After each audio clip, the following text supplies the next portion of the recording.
चलिए अब आपको मशहूर गायक मोहम्मद रफ़ी के बेटे शाहिद रफ़ी से मिलवाते हैं, जिन्होंने अपने पिताजी को याद करते हुए क्या कुछ कहा, आप भी सुनिए। स्वराज एक्सप्रेस के खास कार्यक्रम में आप सभी का स्वागत है। मैं हूं आपके साथ कविता पांडे और आज हमारे साथ मौजूद हैं मशहूर गायक मोहम्मद रफ़ी साहब के बेटे शाहिद रफ़ी जी। आपका बहुत स्वागत है शाहिद जी।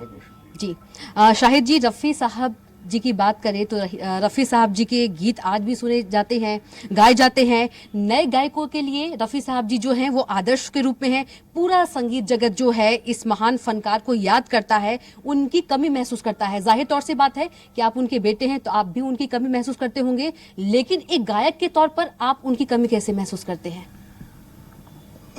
बेशक अपना उनकी कमी तो महसूस होती है और मैं ये भी बताना चाहता हूँ कि उनको आज 43 इयर्स हो गए हैं गुजर के, लेकिन फिर भी आज लोगों में जो मोहब्बत है, जो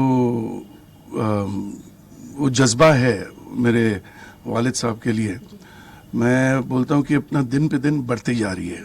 इन अदर वर्ड्स के मतलब जो फ़ैन फॉलोइंग है वो बढ़ती जा रही है। मतलब अपना youngsters also they want to know, उनको ये मालूमात करना है कि रफ़ी साहब क्या हैं। मैं ये बताना चाहता हूँ कि मतलब रफ़ी साहब एक बहुत अच्छे गायक तो थे, लेकिन बहुत अच्छे इंसान भी थे वो।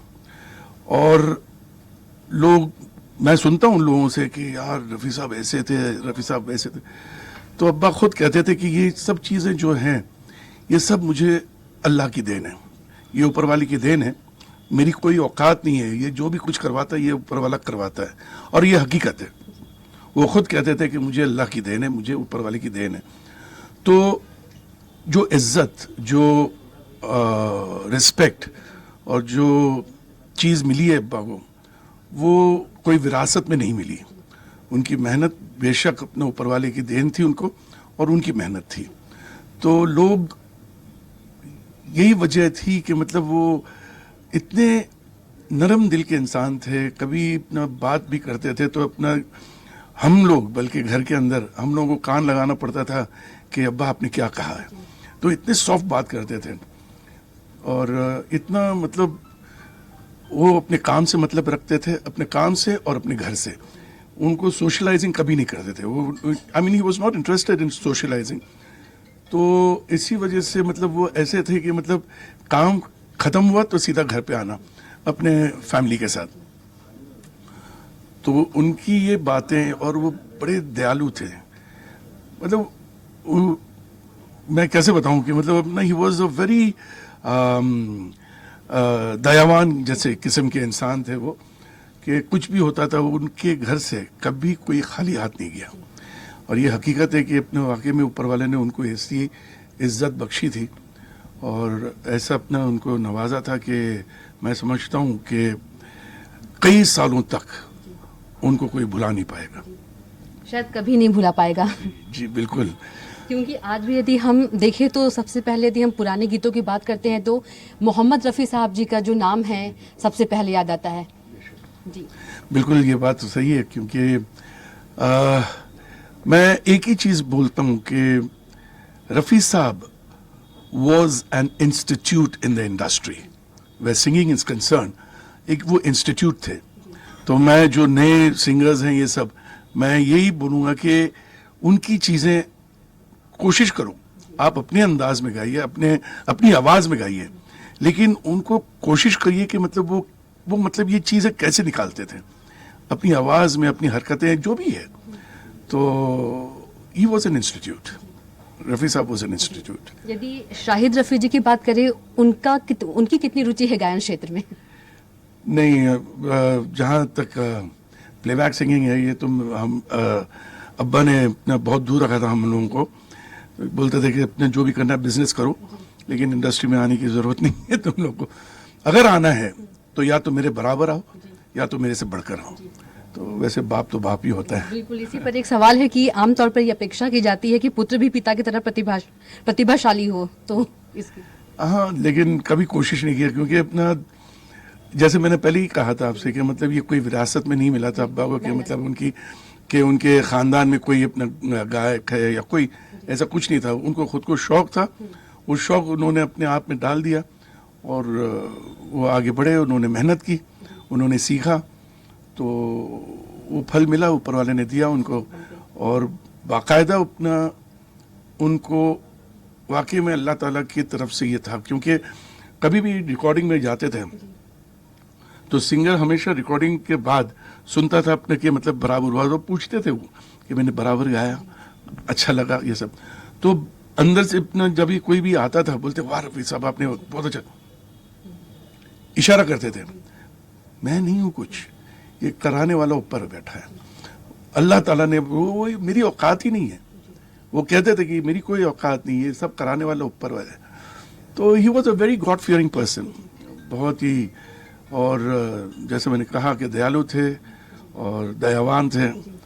तो मैं समझता हूँ कि मतलब, और मैं यही बोलता हूँ कि मतलब जैसे लोग कहते हैं कि दूसरा जन्म और ये होता है, मैं यही बोलता हूँ कि अपना इंशाल्लाह अपने कभी कुछ ऐसा हो तो मैं यही चाहूँगा कि मेरे माँ बाप यही हों।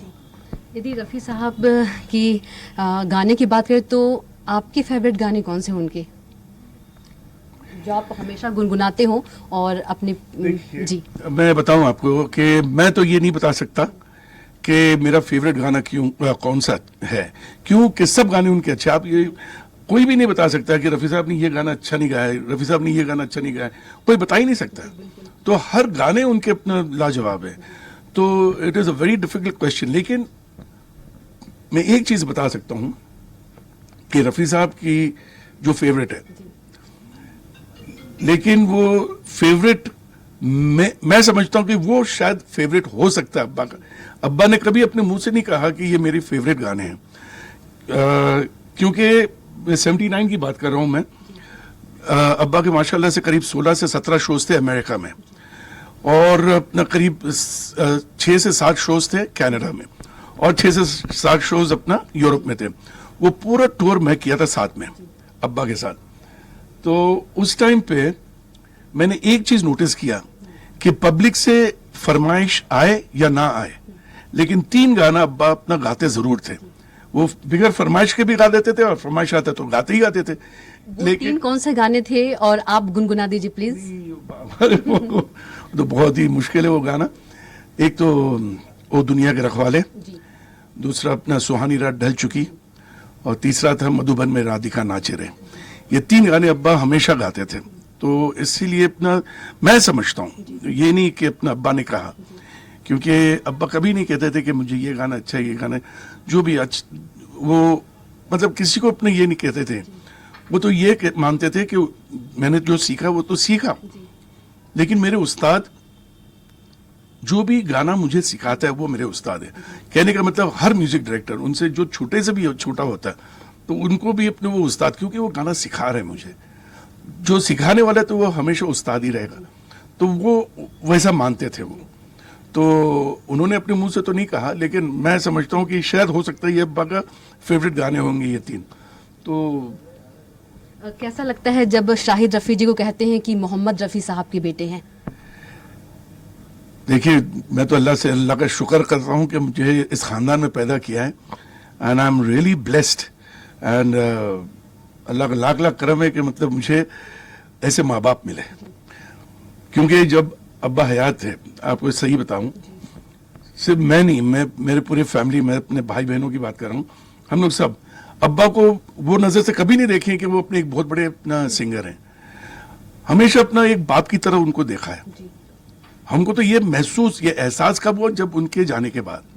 एक कहावत है, लोग बोलते हैं ना कि मतलब जब इंसान रहता है तो उसकी कदर नहीं होती, और जाने के बाद उसकी कदर होती है। कदर तो हम लोग पहले भी करते थे, लेकिन एक कहावत है। तो उनकी जो पॉपुलैरिटी थी, उनकी जो क्या बोलूं मैं, जो फैन फॉलोइंग थी, उनकी जो मोहब्बत थी लोगों में, वो इंतकाल के बाद ज्यादा देखा मैंने। वैसे भी अपने लोग करते थे, लेकिन हम लोगों ने कभी अपने वो माहौल देखा ही नहीं है, फिल्म इंडस्ट्री देखी नहीं थी उस टाइम पे। तो इसी वजह से अब्बा का अपना ऐसा था कि ही वॉज मतलब for everybody, he was not for कि मतलब मैं बड़ा, बल्कि ये भी कहते थे अब्बा कि बेटा कभी ऊपर अपने देखकर मत चलना, ठोकर खाओगे। हमेशा नीचे देखना, मतलब जमीन से जुड़ा हुआ होना चाहिए। हाँ, मतलब ये कि कभी घमंड नहीं लाना अपने आप में। जिस दिन तुमने घमंड लाओ कभी जिंदगी में तुम कामयाबी नहीं पाओगे। तो वो चीज़ है, मैं तो वो उसको चल रहे लेकर। शाहिद जी, आपने फैंस फॉलोइंग की बात की, तो रफ़ी साहब के जो फैंस हैं उन्हें भारत रत्न देने की मांग करते हैं, इस पर आप क्या कहेंगे? देखिए, एक बात मैं बताऊं, वैसे काफी जोरों में लोग लगे हुए हैं कि भारत रत्न मिलना चाहिए रफी साहब को। मैं तो अभी ये कहना चाहूंगा कि मतलब अगर भारत रत्न मिल गया तो अब्बा को तो नहीं, लेकिन भारत रत्न की इज्जत बढ़ जाएगी। मैं तो ये बोलता हूँ। एक गाना यदि रफ़ी साहब का आप कोई सा भी 2 लाइन के लिए गुनगुना सके।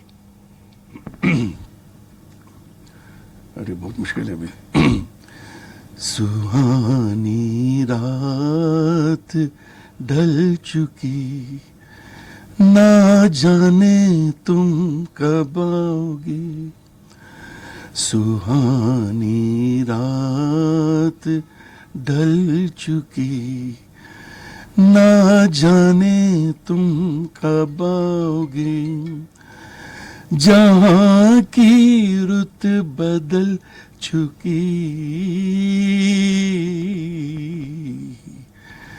ना जाने तुम कब आओगे।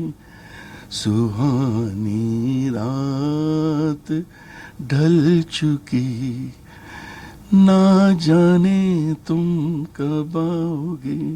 आपका बहुत ही धन्यवाद स्वराज एक्सप्रेस से बात करने के लिए। तो ये थे हमारे साथ मशहूर गायक मोहम्मद रफ़ी साहब के बेटे शाहिद रफ़ी जी, जिन्होंने भूली बिछड़ी जो बातें हैं उन्हें ताज़ा कर दी। और इसी के साथ हमारे खास कार्यक्रम में इतना ही। आप देखते रहिए स्वराज एक्सप्रेस। नमस्कार।